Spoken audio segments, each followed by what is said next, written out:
Ligtas na nakabalik sa Davao Region ang 15 overseas Filipino workers na na-stranded dahil sa tensyon sa Middle East. Tiniyak naman ng OWA ang patuloy na pagtugon sa pangailangan ng mga apektadong OFW sa rehiyon. Yan ang ulat ni Regine Lanuza ng PTV Davao. Babiyahe na sana papuntang Jordan si Janeline, kung saan siya magtatrabaho bilang domestic helper, upang meron siya pang tusto sa kanyang anak. Pero hindi pa siya makatuloy sa pagbiyahe dahil sa nagpapatuloy na tensyon sa Middle East ngayon. Galing na siya sa Riyadh, Saudi Arabia at umuwi lamang dito sa Davao City para magbakasyon. Mabuti na lang anya at hindi muna siya nakatuloy dahil nag-aalala rin siya sa kanyang seguridad sa Jordan. Na lang po, focus na lang po na ako banding sa akong mga anak, atiman sa ko ang mga estudyante, akong pamilya, na lang, murag ka nang gituyo gito sa Ginoo nga dili sa jud ko palakawon kay ingon ana.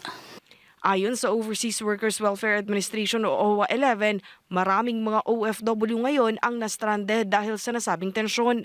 May mga OFW na nakabiyahe na noong nakaraang Sabado, sa mismong araw kung kailan nagsimula ang gulo sa Middle East. Ngunit dahil isinara na ang karamihan sa mga airport sa Middle East, apektado ngayon ang maraming mga biyahe.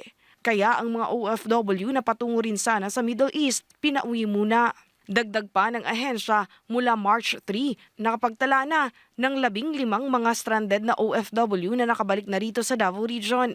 Bagamat wala pang guidelines sa pagbibigay ng ayuda, hiningan na ng detalye ang mga ito upang mapabilis ang proseso ng pagtulong. Pag-arrive nila sa Manila, gi-accommodate sila sa OWA and then gi-book og ticket pauli sa dere. Samtang gi-observe pa ang samtang ongoing pa ang crisis sa Middle East. Sa ngayon, patuloy ang kanilang ginagawang monitoring upang matulungan ang mga OFW na pinauwi muna sa kanilang mga lugar dahil sa tensyon sa Middle East.